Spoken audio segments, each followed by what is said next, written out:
男人好不容易下定决心签下了儿子的死亡认定书，可不料下一秒竟有人告诉他尸体不是儿子的，于是他立马找人抓了儿子的发小过来审问，结果竟真的就发现了一个惊天大秘密。我儿子的尸体在什么地方？海里，丢海里了。别打了！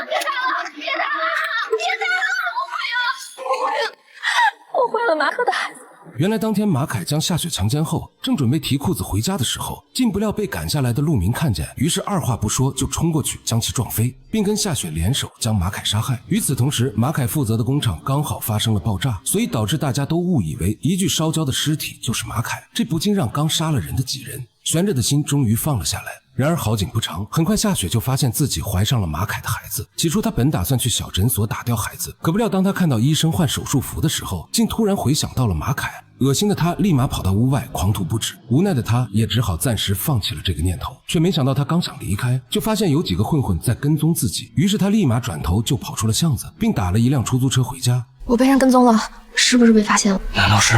马德龙？他怎么会知道呀？陆明意识到肯定是他们杀人的事情暴露，于是便立马就带着几人火速前往火车站准备逃离。可结果他们刚到候车大厅，就看到早就已经有混混在这里等候他们。为了能掩护夏雪跟陆明安全离开，林华便故意制造事故纠缠住围过来的混混，并成功吸引了车站民警的注意。然而当陆明带着夏雪准备快速进站的时候，不料检票员却直接拦住了他们，因为他们买的是假票。然而就在陆明还在疑惑的时候，下一秒就突然有人叫住了他们。夏雪，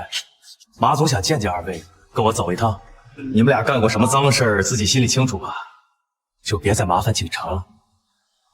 而马德荣之所以会知道是他们杀了自己的儿子，其实是因为李东在拿到陆明给的20万封口费后，便开始过上了花天酒地的生活。起初马德荣本以为李东是侵占了儿子的钱财，可不料在他的严刑拷打下，竟无意间发现了儿子的死亡真相。而被抓来的林华本打算以工厂发现的焦尸蒙混过关，却没想到竟也遭到了一顿毒打，直到他被打得在地上不能动弹，马德荣这才停下了手上的动作。不过马德荣却根本就没打算放过他们三人，因为他已经在李东那里拿到了三人杀死儿子马凯的备份录像带，并且在他的逼迫下，李东也当场指认了他们就是杀人凶手。不过好在录像带里根本就不能看清是谁杀了马凯，所以陆明为了夏雪和林华的安全，他当即便做了一个违背祖宗的决定。是我杀了马克，跟他们俩没关系，我给马克偿命，你把他们放了。然而让陆明怎么都没想到的是，马德荣现在要的根本就不是偿命，而是要立马找到儿子的尸体。可当初他们埋完尸体后，林华为了安全又独自一人将尸体转移到了其他地方，所以现在的陆明也不知道尸体到底在哪。马德荣眼看陆明不想回答，于是便立马将矛头对准了夏雪。这时无奈的陆明也只好说被扔进了海里，因为他知道只有扔进了海里，马德荣才不会要求去找尸体，却没想到因此却惹怒了马德荣，对着陆明就是一顿暴打。而夏雪眼看陆明被打得毫无还手之力，无奈的她也只好说出了自己怀孕的事实，以孩子是马凯的为由，逼迫马德荣放了陆明跟林华。虽然马德荣对他的话十分的怀疑，但是为了能让马家香火得以延续，所以马德荣当即便直接带走了夏雪，